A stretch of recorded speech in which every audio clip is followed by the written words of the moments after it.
नमस्ते। आज आज ना हम किसी कैलेंडर की तारीख की बात नहीं करने वाले हैं। नहीं, आज हम सुनेंगे एक कहानी। एक ऐसी कहानी जो सीधे आर्कटिक की पिघलती हुई बर्फ से हम तक पहुंची है। और हमारी कहानी की शुरुआत बस यहीं से होती है। सोचिए, एक ऐसी दुनिया के बारे में जो एकदम सफेद थी, बिल्कुल शांत, और एक बहुत ही शानदार जीव का घर थी। तो चलिए इस कहानी में थोड़ा और गहराई से उतरते हैं। देखिए, इस कहानी का जो हीरो है वो है बर्फ का राजा, लेकिन आज वो खुद एक बहुत बड़ा सवाल बन गया है। जरा सोच कर देखिए, एक ऐसे जीव के बारे में जो अपनी दुनिया का बेताज बादशाह है, पोलर बेयर यानी ध्रुवीय भालू। उसके लिए पता है, बर्फ सिर्फ कोई जमीन का टुकड़ा नहीं थी, अरे वो तो उसका पूरा का पूरा अस्तित्व थी। उसका घर, उसका शिकार करने का मैदान, उसकी पहचान, सब कुछ।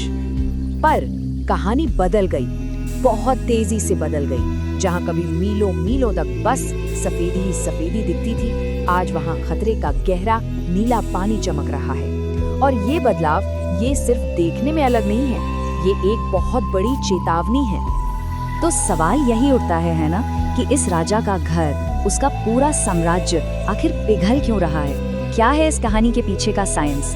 चलिए जानते हैं। इसका जवाब बस एक ही है, जलवायु परिवर्तन, जिसे हम क्लाइमेट चेंज कहते हैं। और देखिए, ये कोई दूर की समस्या बिल्कुल नहीं है। ये असल में वो गर्मी है जो ध्रुवीय भालू की पूरी दुनिया को हर पल धीरे धीरे निगलती जा रही है। और इसके जो नतीजे हैं वो सच में बहुत ज्यादा गंभीर हैं। उस बेचारे भालू का घर छिन रहा है। ये इतना शक्तिशाली जीव आज विलुप्त होने की कगार पर खड़ा है। और जानते हैं, इसका सीधा कनेक्शन हमारी रोज की आदतों से है।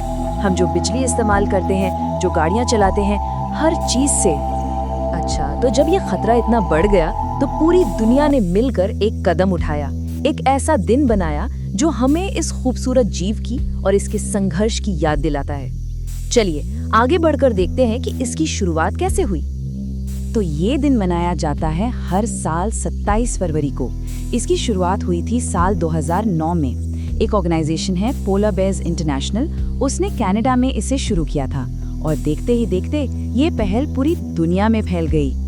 लेकिन एक मिनट, 27 फरवरी ही क्यों? कोई और तारीख क्यों नहीं? वो इसलिए क्योंकि यही वो समय होता है जब माँ भालू और उसके नन्हे बच्चे अपनी बर्फीली मांद में होते हैं। वो अपनी जिंदगी के सबसे नाजुक दौर में होते हैं और उनका जीवन पूरी तरह से उसी बर्फ पर टिका होता है जो अब खुद खतरे में है। तो ठीक है, ये दिन, ये सारी बातें, इन सब का हमारी उस कहानी से क्या लेना देना है जिससे हमने शुरुआत की थी? असल में कहानी का जो असली मतलब है ना, वो यही इसी सवाल में छुपा हुआ है। ये उस कहानी की सबसे जरूरी लाइन है। जरा ध्यान से सुनिए। ऐसा लगता है मानो वो पोलर बेयर खुद हम सबसे कह रहा हो। ये बात अब सिर्फ एक जानवर के बचने या ना बचने की नहीं रह गई है। ये बात अब पूरी धरती के संतुलन से जुड़ चुकी है। मतलब साफ है, अगर हम ध्रुवीय भालू को बचाते हैं तो हम असल में जलवायु के संतुलन को बचा रहे हैं। ये कहानी हमें सिखाती है कि हम जो भी एनर्जी इस्तेमाल करते हैं उसका सीधा असर इस प्लैनेट पर पड़ता है। और ये हम सबकी जिम्मेदारी है कि हम आने वाली पीढ़ी को प्रकृति का दुश्मन नहीं बल्कि रखवाला बनाएं। तो अब सबसे बड़ा सवाल कि हम क्या कर सकते हैं? क्या हमारे हाथ में कुछ है? क्या हम इस कहानी का अंत बदल सकते हैं? और इसका जवाब है हाँ, बिल्कुल। हमारा एक एक छोटा कदम धरती के बिगड़ते संतुलन को वापस ला सकता है। और अच्छी बात यह है कि ये करना मुश्किल भी नहीं है। बस 3 छोटे कदम। पहला, बिजली बचाना। दूसरा, पेट्रोल डीजल जैसे ईंधन का इस्तेमाल कम करना। और तीसरा, सबसे जरूरी, प्रकृति के प्रति अपनी जिम्मेदारी को अपनाना।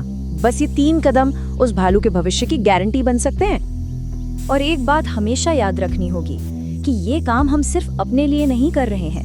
नहीं, हम जब भी बिजली का 1 यूनिट बचाते हैं तो हम असल में उस भालू के पैरों के नीचे की बर्फ को और ज्यादा मजबूत बना रहे होते हैं। तो आखिर में बस एक सवाल है, एक ऐसा सवाल जो हमें खुद से पूछना होगा कि क्या हम इस शानदार जीव को सिर्फ तस्वीरों और कहानियों में ही जिंदा रहने देंगे? इस सवाल का जवाब हमें बातों से नहीं बल्कि अपने कामों से देना होगा।